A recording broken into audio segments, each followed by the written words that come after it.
Aloha. Excellent job today. The four things we're going to do today, probably much more, but the four main, we're going to talk about when we play our minor seconds and we move up to our 5th fret, we get 5, 6, 7, 8.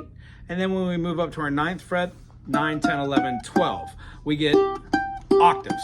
There are 3 quadrants onto which we play open, 1, 2, 3, 4, and then maybe an extension finger. We would play a 4 to a 5, all of our 4 spiders, and then an extension finger. And then backwards to the 8, 9, 10, 11, 12. Do you see where we're going with this? Each one of these has the option to go this way and this way to avoid our fingers jumping around. That concept, in addition to our spider exercises of getting rid of our thumb, will lead us to be able to play a C major in any key, see our inversions, and then be able to see all of these chords as being functionally the same thing. We're just moving shapes that we already know around the fretboard. If you're with me thus far, that means that last session we got together has stuck. Today's session, it will be a reaffirmation of what we've already done and show you the next step in the process of understanding basic music theory, like triads and chords, knowing what the sonority of the triads in the key are, and then how to keep expanding upon that concept. With our C major, the C is our C major. We can play this with all of our chords going below the 5th fret here, as well as having open notes rather than trying very hard to make these all bar chords. C major, D minor, E minor, F major, G major, A minor, B diminished, and then C again. C is for our C major, D is for our D minor, E is for our E minor, F is for our F major, G is for our G major, our A is for our A minor, and then B is for our B diminished. Each one of these, major, minor, minor, major, major, minor, diminished, major, is based off of knowing the first 2 notes of the C major are C and E. That is a major triad. D to F, minor triad. E to G, minor triad. F to A, major triad. G to B, major triad. A to C, minor triad. And then B, F sharp, and D. However, F sharp and B and D, if we look at it through the eyes of this correlation, we will see that we have a 1 flat 3 and a flat 5, meaning B major should have B, D sharp, and F sharp. When we play a B major, we have F sharp, D sharp, and B. But when we play and flatten that 3, we would be taking the F sharp and flattening it. We would be taking the D sharp and flattening it, giving us, hence, B diminished. If we can do that with one key, then we can do it with every key. Our C major can be moved upwards. C major, C minor. And then if we were to flatten one note of this, it would be our C diminished. Hence, when we play C major, D minor, E minor, F major, G major, A minor, and then of course when we move up here we get B diminished, and then back to C. Ooh, that's hard. I wish there were cutaways on here, right? I bet you the nice ones have them. I've never looked into it. I should. So that's how you move C all the way up. C, D minor, E minor, F major, G major, A minor, the B diminished, and then back to C. Ta-da. When we do G major, the G, or your low G, G, A, B, open C, D, E, F sharp, and G. You don't have to stop there. You can keep going. Right? It's just weird with my high G. Sorry about that. Our chords correlating are G for G major, our A for A minor, the B for B minor, a C for C major, the D for D major, and E for E minor, the F sharp for F sharp diminished, D7 or F sharp diminished, and back to G.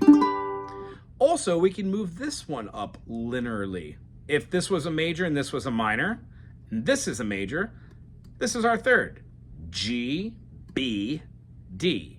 When we flatten this to a B flat, we can move our fingers into an F major shape, and it accomplishes the goal. G minor, G major, G minor. Hypothetically, if we just move this one down, G diminished. But I like playing it like this, just a really big triangle. Looks like our G, whoop, scoots them all back. Nice. So G major, up a whole step, minor. Boom, there's our A minor with a G droning in the bass. We also can move this finger down every time and put a pinky to replace this. And that mechanism helps us to play, oops, what am I doing here? That mechanism helps us to play the same thing up and down the fretboard. But leave it open for right now. G major, A minor, whole step again, B minor, half step, turn it back into a major. There's our C major, whole step to the D major, whole step, but then turn it into an E minor. Make sure you're up here on the time. Then you've got your, what are we in? G, so that's E minor. And then our last one's gonna play these two and our pinky out. There's our F sharp diminished, and you can even play these two notes, right? And then you can put this finger here and this finger here, and you get the same thing. It just quite literally looks like our D7 and goes right back to our G. Well, here, barring that up and playing these, and then playing the G. A little hard on little fingers and these strings, but that is essentially it. Take some time and reminisce about that. What you're gonna be looking for is how to like see the major, minor, minor, major, major, minor, minor, major resolution. That's really where it's at in music, seeing the diads. All music is formed by putting tertiary harmony, which is using diads to form chords. Chords form progressions. Progressions form ideas and melodies. Melodies and ideas form concepts, and that's basically where music just starts becoming not the composers, but the listeners at that point. I hope that made sense. So our takeaway is to move to a new key. C major, D minor, E minor, F major, G major, A minor, B diminished, or G7, C. When we go up 5 notes, C, D, E, F, G, we find ourselves at G major. Again, the 1 is a major, the 2 is a minor. You now know a couple different ways to play that A minor. When we play our next chord, the B minor, it might behoove us later to find every version of B minor across the fretboard. But until that day comes, try and do 1 or 2. C major is our major 4. Our major 5 is going to be a D major, or you can just play it any old way, D major. E minor is our relative minor for the key of G. And then we have our F sharp diminished going back in there. So our next key that we would be going to after G, G, A, B, C, D. D major now has the 1 sharp that was from the key of G, but to know what the next sharp is, if we don't already know it's a C, we need to go up 5 notes. F, G, A, B, C. We now make that C a C sharp, and every note that you played in C major,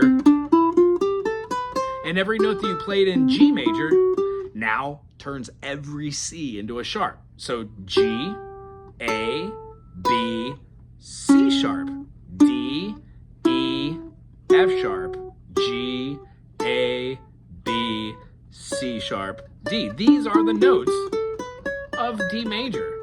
Awesome. D, E, F sharp, G, A, B, C sharp, D, D major, E minor, F sharp minor, G major, A major, B minor, A7, or C sharp diminished. It looks like the same thing as our B diminished, but we move it past C and pull to C sharp diminished. And then that resolves to D. Again, you already learned the C major and how to move this up, so it doesn't alter that. You just play it from the idea of D. D major. When we move up, now it's a E minor, F sharp minor, G major. Do you see how that first concept works and it just moves everything up? At this point, you should see that all these things are the exact same.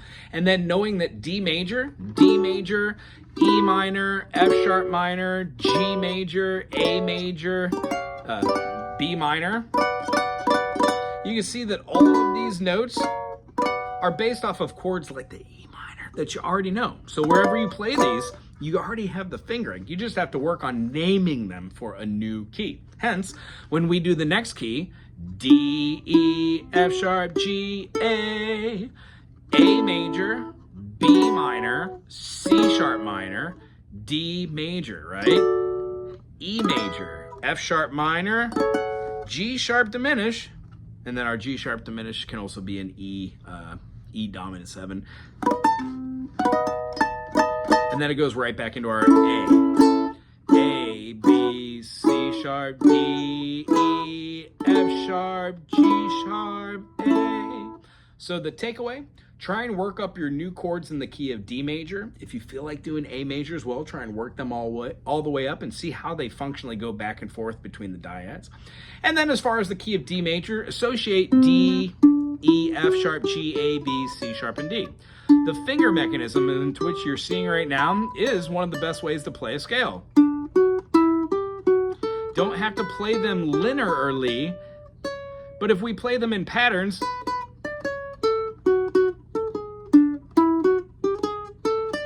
they become melodies. The fundamentals mean go slow, take deep breaths, and ask questions. Very good seeing you this week. Try and write down on a piece of paper the chords of D major, knowing that we have a D, E, F sharp, G, A, B, C sharp, and D. All of the triads, when you skip a note in those 7, you will find that they spell your notes. D, E, F sharp, G, A, B, C sharp, and then D. So to get a D major, we get rid of everything except for the 1, 3, and 5. When we go from D major to E minor, we just shift over that 1, 3, 5 by putting one note over here and then having a note on the other side. Hence, we still have 1, 3, 5, but now we have D, E, F sharp, G, A, B. E, G, B spells out an E minor. We keep doing this for each number and we find D, E, F sharp, G, A, B, C sharp, and D are the correlating chords. Again, I know it's a lot of information. If I talk too fast, please tell me. Hit the gear up top and slow down just a bit. Other than that, bring questions next time. And sorry we didn't get to delve into your resources, but those resources are fine. Some resources have errors, so people don't copy their stuff. It's a real bummer, but then you learn how to play a G7 like this, and it turns out that's not a G7. Anywho, I really enjoyed seeing you again. I'm looking forward to seeing you next week. Aloha.